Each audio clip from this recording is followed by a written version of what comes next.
Welcome to Ladies Talking Business, a business lifestyle show where we break down the concept of business to its simplest form. I'm your host, Moremi Akano. On today's episode, we will be talking about building the right team in business. And discussing this with me in the studio is Rita Uzo-Unegbu.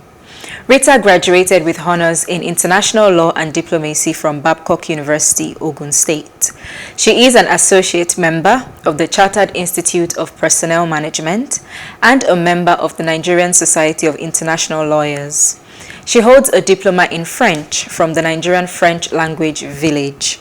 Rita has over 12 years varied experience across several business units like tax consulting and advisory, people operations, training and development, and corporate services. Rita started her career as a consultant with KPMG Professional Services in the tax division and later moved to the training and development unit where she consulted for a wide range of clientele across the public and private sectors. She believes in startup businesses and positions herself to groom and build processes that would grow world-class businesses. She is currently the Chief Operations Officer for Agricorp International Development Limited. Well, welcome to Ladies Talking Business, Rita. Thank you. Thank you. Okay. I know that HR personnel are usually seen as the... Okay, let me not say it for my own good. Okay, so what are some of the important skills to look out for when picking a team of employees? Okay, so of course there are several skills that you can consider or look at. So I would probably just restrict my response to maybe 3 or 4 skills. Yes, so I would say top on my list would be the adaptive skill. So you need to be adaptable, yeah? So of course we know how businesses start or how they go in today's world. You start something and then, well, due to environment or the economy or something, you know, it doesn't quite go the way you've planned it out. So there is a need to change or tweak certain things. Yeah. You want to equip yourself with, you know, individuals who are easy to adapt to those changes, such that this change may not necessarily have, you know, a huge impact on productivity at the end of the day. So your adaptive skills, very important. I mean, that's one skill I'll be looking out for individuals to join my team. The second will be I'll talk about relationship management, because you're selling something all of the time. It's either you're selling yourself or you're selling maybe the business services or goods or whatever, the values of the business, but you're always literally selling something. So relationship management would help you, you know, tell the story aligned to, you know, what the business objectives are, as well as, you know, even if it's yourself you're selling, you're basically always telling a story, and you want people who can basically align with your vision and keep telling the story consistently, you know, to achieve good result or results at the end of the day. So I would throw in relationship management somewhere there. Oh yes, I would also talk about resilience, drive and resilience. What do I mean by that? So more important than starting something is also the ability to end it and see through it, you know, to the end. So you want to equip yourself with people who, you know, will drive through the process with you and ensure that the end is, you know, you reach the end or you achieve your goal or you achieve your result. So equipping yourself with a resilient person or someone who has the drive is something that you don't want to overlook, because you start off something, you need people. We all need people to be able to achieve results, yeah? So you start off something, you need people who would help you drive these results to completion.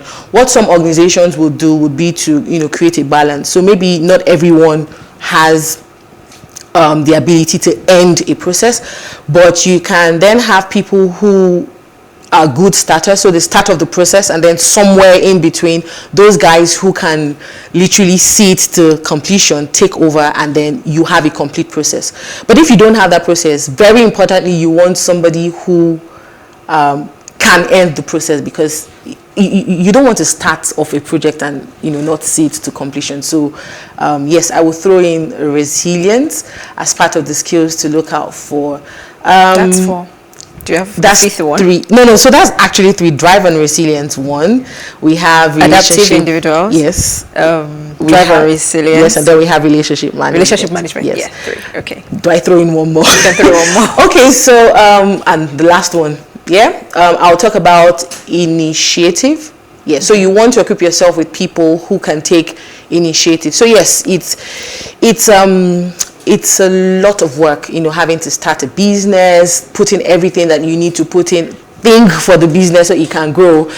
I mean, it will do you a lot of good if you can equip yourself with people who can also take that initiative, so that people are thinking through the process and helping you, add value to the system. You may not have seen, the end from the beginning, but if you have people who are visionaries and can take initiatives, they would help you, and then together you're building, I think that bit about initiative is quite lacking nowadays. I may be wrong. Well, I think it's an important skill to look out for, in your people. Okay, so how can businesses encourage optimal participation of employees in the workplace? Like, what do you think they can do? Okay, so I would say to engage, as simple as that word is, engagement. So what does that mean? You want to get people involved in the process. So you want to help them understand why, they are there. You want to help them understand how their little inputs actually make a difference, a significant difference in the business. So you're engaging them, you're telling them the story, you're giving them roadblocks, you're giving them the roadmap, and you're also giving them the what's it called now, milestones as they achieve. They understand what is going on. So you're basically engaging them, so that they understand that, okay, this is where the business is at this time. There's a change, or what do we need to do to, make sure that we still don't lose out of what the end result is. They understand these things, and in which case they're better able to apply themselves to, be present and participate fully. You don't want people who, at the beginning, this was what you set out to do, and maybe, for example, we talked about change earlier, right? Yeah. There's a change and they don't know what this change is, and they're still stuck in the old way. So you need to engage them. You need to help them understand that, their input is very important, and it goes a long way in ensuring that the business meets its objective. So yeah, I would leave it as simply as that. Yes, get people involved in the business as much as you can. I agree. We'll speak more on this shortly. We will be back for more conversations with our guest right after the break.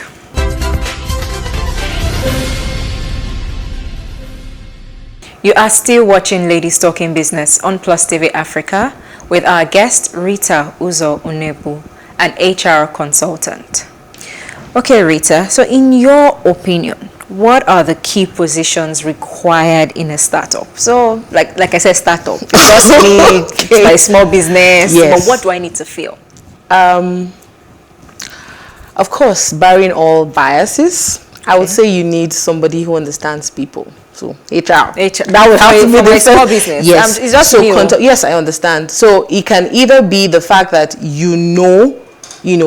somebody that can help you or support. You don't need the HR person in-house, but somebody that would basically advise you on the right people you should get that would fit into certain roles that would help you achieve your results. So yes, it doesn't have to be somebody in-house, but at least you're talking to the right person who would help you achieve that, or get the right people, because that's what you want at the end of the day, right? So sorry, I had to lead with that. I think we're very important.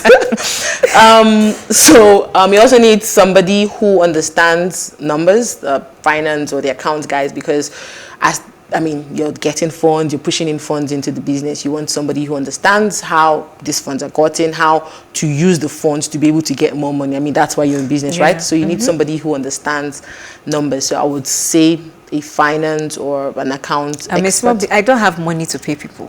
I'm just a small business. So do you want to work alone? No. You need people.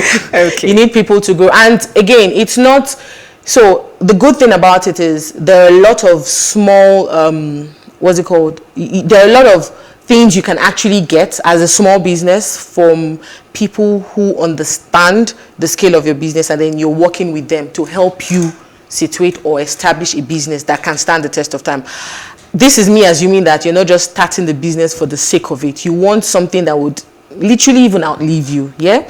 So whatever you do from the beginning determines how great or how big you want to grow. And that's why I'm calling, these people. Now, these guys may be you at the end of the day, but just know that at some point you would be overwhelmed.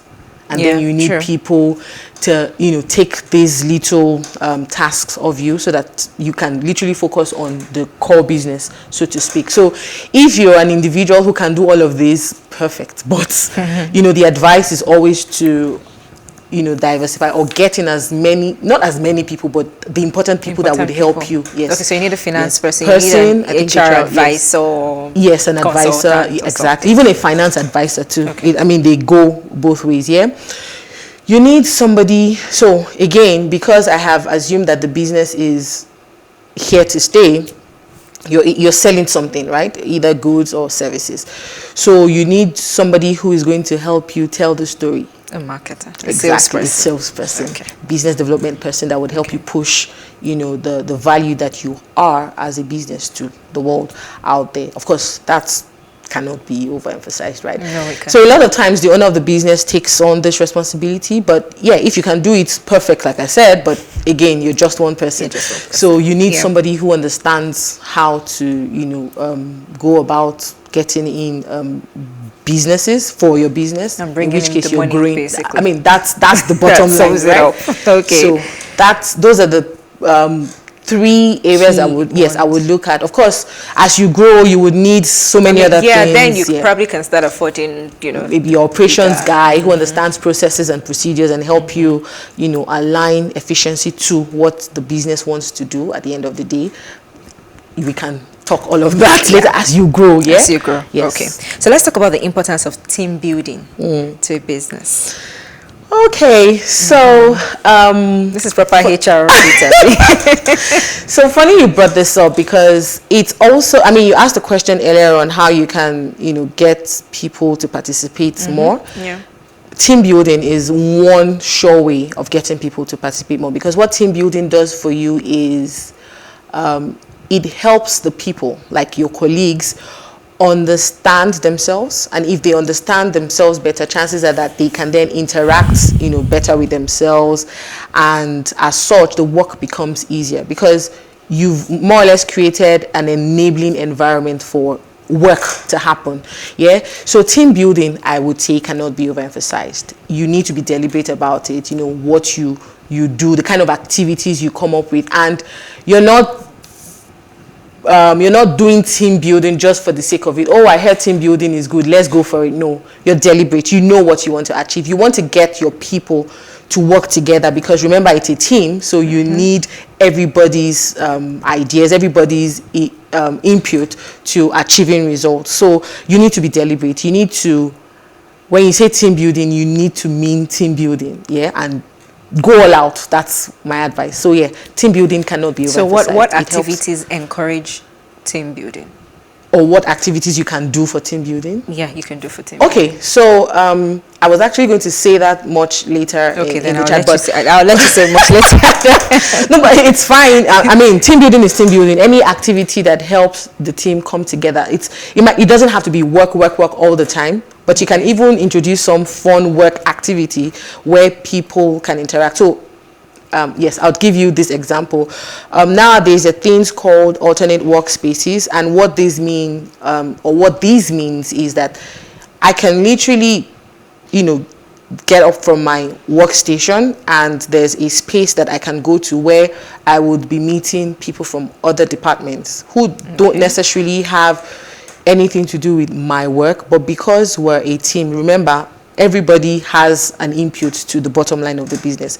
Because we're a team, we sit down at the alternative space, alternate workspace, interact. So guess what? You might not necessarily be talking about your work, but you're interacting, you're talking with people, you know, of different departments. You loosen up, yeah, and then you can go back to your work, even in the alternate space, yeah. So this can actually also encourage team building, because that has forced you to get in, even while working, right? So that has forced you to get in touch or be in contact with people, you know, that are not necessarily in your department, but, you know, at the end of the day, you need everybody's input to get the work done. So that's an example. Okay. I would maybe elaborate more. We'll talk more about it after the break. Yes. We will go on a short break now. Please stay with us.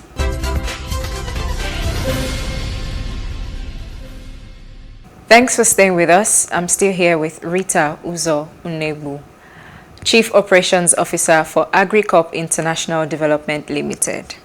Okay, Rita, employee retention. You know that's what you just gave to Okay. Okay. I mean, some businesses have really high turnovers. So what can you do to keep your employees to stay? Okay, so I saw this coming, right? You're an HR person, you see it coming. Of course. So at the risk of overflogging the team building conversation we just had, I would throw in team building as something, you know, you can do to encourage retention. Also, I had spoken earlier on about engagement and, you know, helping people understand why they are where they are and how their input matters into the operations business, of the business. If you can marry these two well together, I think that, you know, to a large extent. Now, it sounds very simple because I've said it in plain English, and, you know, it just feels like, oh, is that it? Of course, there are a lot more that you can do. I just mentioned this too. But just like I had said earlier on, they're actually deliberate steps. They're things that you need to focus on. So you're not paying, for example, lip service to a team building activity. You know what it is you want to achieve, and you're deliberate about it. Maybe what I can then do is to give you an example of what we do at Agricorp, right? Okay. So we more or less seize every opportunity. Yeah, we're a small team, yeah, but it seems like everybody's, you know, doing everything that they can to ensure that, you know, the business grows. So we literally always, you know, seize the opportunity to bond. What do I mean? It could be a feel-good Friday, which literally happens almost all the time, because, hey, this work, we're done, as in we're tired. Is a feel-good exactly, you know, people just do things, and you're literally, so as HR, you're literally, you know, how the transactional HR can be, oh, you can't do this in the office, you can't do that in the office, but on these days you have to let go. Down, exactly, you have to let go, let people be themselves. The truth is, they spend a lot of time in the office, so you want them to be as comfortable as possible, and these are the guys who are going to give you the results. So you want them at their, would I say best? Permit me to use the word best, all of the time, yeah? So these are some of the things. In fact, it's almost, for birthdays, for example, it is somebody's birthday. It's almost like we're not all going to work that day because we're looking forward to, there's always birthday activity. Where's the cake? Where's the drink? Everybody feels like it's their birthday, even though it's not their birthday, yeah? So we're using that opportunity. It even goes as far as, an example, my brother just came in. They don't know my brother. They don't know who he is. But, oh, he's in town. We want to do a get-together. You guys, you know, come through. And everybody's following him, you know. So it's deliberate. It is something, and then it is something that they're also looking forward to, because people just want to unwind. People just want to, you know, people just want to chill. I think since COVID, work isn't the same. It's not the same. Truly, and people need to even capitalize on that. I was going to come to that. So yes, there was the introduction of work from home and everything. We've seen that it is possible. We've seen that your business, your business would not necessarily lose out if you do work from home. I know that businesses have started to come back since the whole lockdown thing and all. What we have encouraged at Agricorp is to maintain a hybrid. So yes, there's some days you would come to the office. I mean, just because we know we're at work, I mean, we have an employer, we need to show that level of, seriousness, permit me to use that word. But then again, there's also the work from home policy that would help you. I mean, you're working, but you're doing it at a relaxed pace. So that's also something you can throw in. So yes, team building would help you, ensure that there's retention. I can tell you for free that since inception, we haven't really recorded any cases of resignations or all that. So it means we're doing something right, basically. Yeah. So, okay. So it means you guys are doing something right. We're doing something right. So, okay. Yeah. So someone once said to me, women need to keep their emotions in check in the workplace. And there was a lady that said that to me. Oh, actually. Wow. Yeah. So what are your thoughts on this? Why women, yeah, because she was coming from the angle of it's we women that have hormones that make us behave. Oh, wow. Okay. Well, it's a good thing I'm a woman. So I wouldn't quite answer it from a women perspective. Okay. I would instead look at it from a people perspective, because there are a lot of times you can bring in extra baggage into the work. And I don't think it's a women thing, really. Well, I mean, the reason she said that was because she's like, and if you try to correct them, they say, oh, that's how I am. No. Now, you probably won't hear a man say that at the workplace. So we can't tell that. Maybe that is the interaction she's had with a fellow woman. But, I mean, I'm just struggling with women. I mean, making it a women thing. Nah. For me, it was because it came from a woman. You were a bit taken aback. We're the ones who curse or allow some of these statements people make, about us get to us. Because it's not a women thing.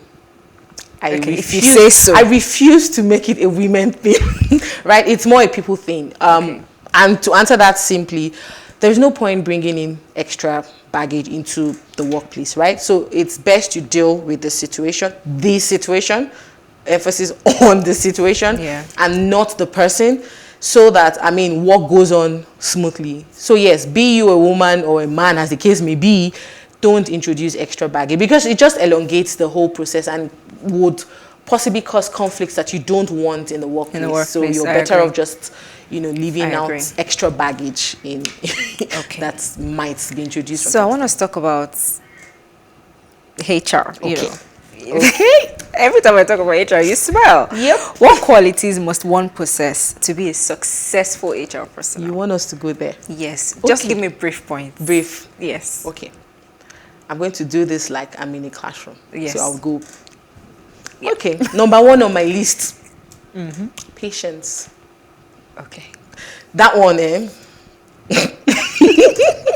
because you're having to deal with all sorts of personalities.